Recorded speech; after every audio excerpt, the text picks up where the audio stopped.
I'd say the first thing that was really interesting and inspiring was just digging through the plans that NASA had, but then didn't come to fruition. You know, they had a lot of big ideas in the classic Apollo era of what was going to be the follow-on to Apollo. I am Joe Deckelmeyer with Screen Rant with the legendary Ronald D. How are you, sir? I'm well. How are you? I'm doing great. Listen, thank you so much for stopping by. You are a legend, and we have so much to talk about. Sure. We have a lot. Let's start with a little For All Mankind. Now, we are going to be going to closer to the present in season 5. How different does that feel from looking at our current actual present?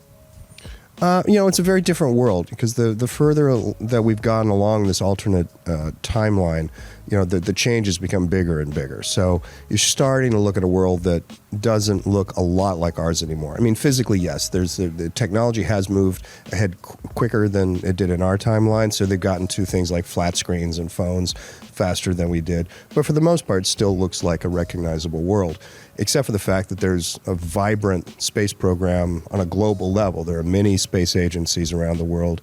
There are multiple space stations. There are thriving moon bases and hotels and mining facilities. The Martian base that we established in the last 2 years has gotten much, much bigger. The Martian base is run by a consortium of powers around the world that are cooperating in space and competing with each other at the same time. So on that level, it looks very, very different than the world we're in. Incredible. Now, what's your approach in exploring the present and down the line future versus the previous 4 seasons, which kind of rewrote history while still using touchstones of events and that audiences would recognize? I mean, the philosophy is still the same, but it gets harder the further along you get for the same reason, because what started as a small change in history, and once you keep following that path, it just branches further and further and further away. It gets harder to sort of make references to political figures that would still function and be relevant in our timeline. But we want to. We keep trying to make a way for the audience to have those touchstones because it reminds them of the era, just like the music reminds them of the era, and certain historical happenings that we've decided would take place no matter what, to sort of ground the show in reminding the audience of, this really is like part of your history. By the way, I just have to say, I love the musical choices you make every single season. I remember that, I think it was the last season I watched, and like DMX came on, and I was like, what? And For All Mankind, but it hits. It hits. Who's responsible for choosing the music in the show? There's a variety of players, but the 2 showrunners, Matt Wolpert and Ben Adivi, are making the final music choices. And Matt in particular is very versed in music and is a big music lover. But sometimes the directors are popping some in. Some come from the editors, and there's definitely a team approach to how that works. Fascinating. Now, Costa Ronan's playing a former cosmonaut turned Soviet politician. What can you tease about his character beyond this and how he plays into the events of season 5? Not a lot, we just started shooting this week, so a lot of that, or last week we just started shooting. So a lot of the storylines beyond the first episode are still being reworked and rewritten, and we try to keep a lot of that, as surprises. But he'll be a key figure going into the show. Great. Now, one of the things I love most about the show is seeing these things and concepts, proposals, theoretical possibilities being realized on screen. There's a never-ending space, as the result of a never-ending space race. We get the development of things like fusion and power, early adaptation electric vehicles. I'd love to know what you found the most fascinating, and you took inspiration from when you were building the world. I'd say the first thing that was really interesting and inspiring was just digging through the plans that NASA had, but then didn't come to fruition. They had a lot of big ideas in the classic Apollo era of what was going to be the follow-on to Apollo, and it was everything from space stations to moon bases to Mars missions to Venus missions, right? And we were sort of astounded how much material there was and how many really detailed plans there were. And so we had a lot of stuff to sort of draw from. For instance, Sea Dragon, which is the rocket that's launched in the ocean, is a real plan. There was an engineer who came up with a whole plan for how that rocket actually would work. It was going to be bigger than the Saturn V and could launch, enormous payloads into lunar orbit. And when I saw that, and I saw the diagram in the papers that he drew up about how this thing was going to be launched, I was like, oh my God, we have to do that. That's fantastic. So there was just so much thought NASA had already put in, that we had a tremendous amount of material to sort of like say, okay, let's do this piece and let's do that piece and let's run with that. Can you share any insight into how the characters for All Mankind have developed and evolved initially from season 1? And are they at the place where you always wanted them to go, or did you kind of discover that as you were making the show and understanding the characters a little bit? We had a fairly detailed writer's guide at the beginning that had biographical sketches of all the main cast, and then future projections of where they were going to go, as well as sort of a general arc for the seasons, that would follow on. We had always talked about, in theory, it was a seven season show. And I would say that more or less we've tracked with that. There's some variations along the way. We certainly didn't anticipate that Gordo and Tracy were going to die at the end of 2. Spoiler alert if you haven't seen season 2. It's an incredible episode, by the way. It's an amazing episode. But that was not part of the plan. That was something that came up organically in the writer's room. And we shied away from it at first because we loved the cast members and the characters.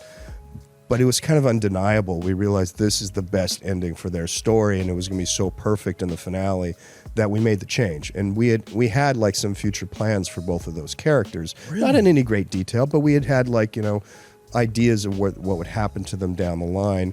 And that sort of tracks for all the characters. We had, I would say, of the main cast in season 1, most of what we talked about, we've been able to track with. Whoa, that's incredible. Now, something else that is also incredible. I love Battlestar Galactica. We're celebrating its 20th anniversary. The original was introduced to me by my father, but we got closer watching the more recent version. Now, how does it feel to know that show has had such a cultural impact? It's really gratifying. I mean, we went into the show with high hopes. We had very lofty ambitions about reinventing the science fiction, space opera, and then we did. And at the time, it was hard. The budget was pretty tight. The network, wasn't really that supportive at the very beginning. There were a lot of battles early on, but we on the show we were believers. We just believed in this, and we told each other, someday they'll love us.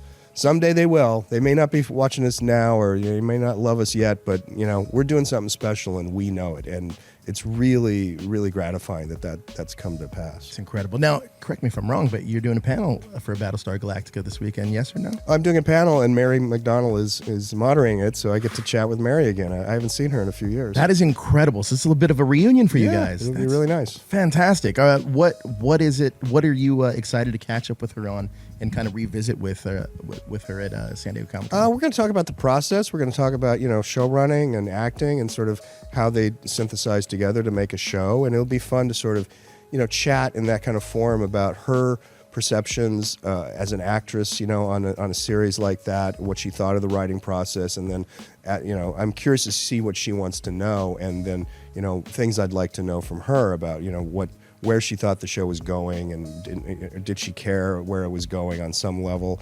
It's interesting in my experience. There are certain actors that don't want to know where the show is going.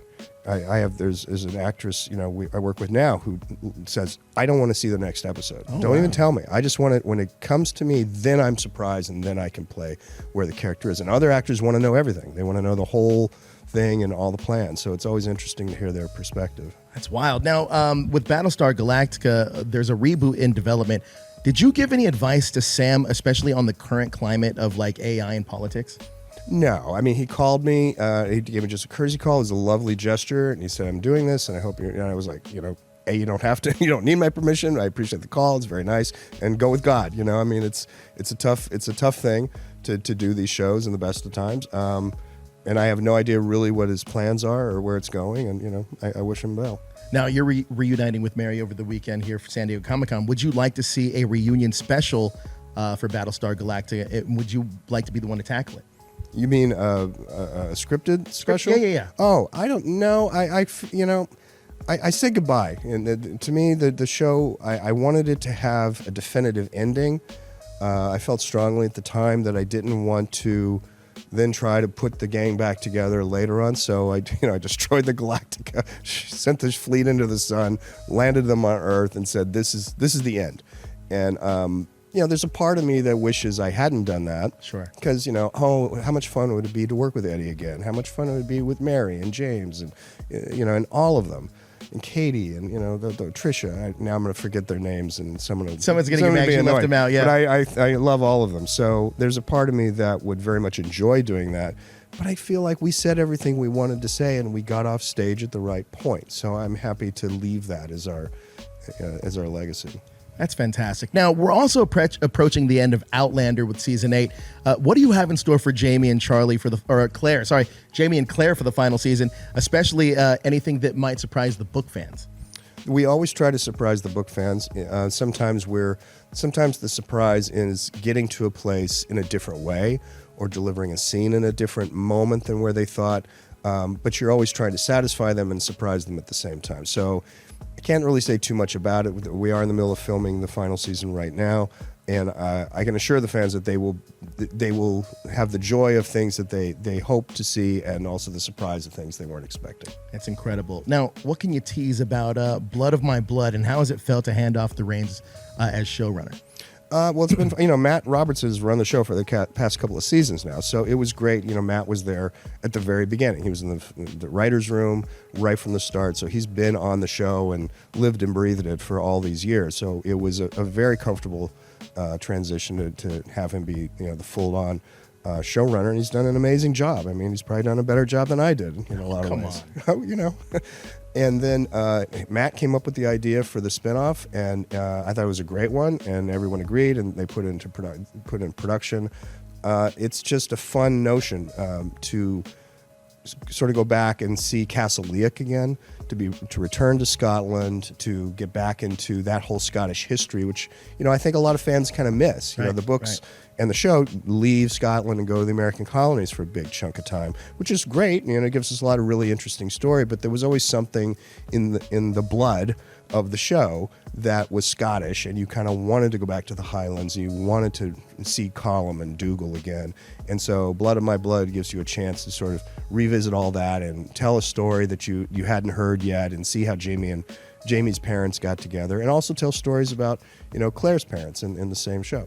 Well, Mr. Moore, this has been one of the highlights of my Comic-Con already. Thank you so much for stopping by our screen. My pleasure. You are absolutely incredible. That panel sounds amazing, so I'm hoping I can somehow sneak out of here and make it. But thank you so much for stopping by, sir. It's my pleasure. Thank you. Thank you. Pleasure.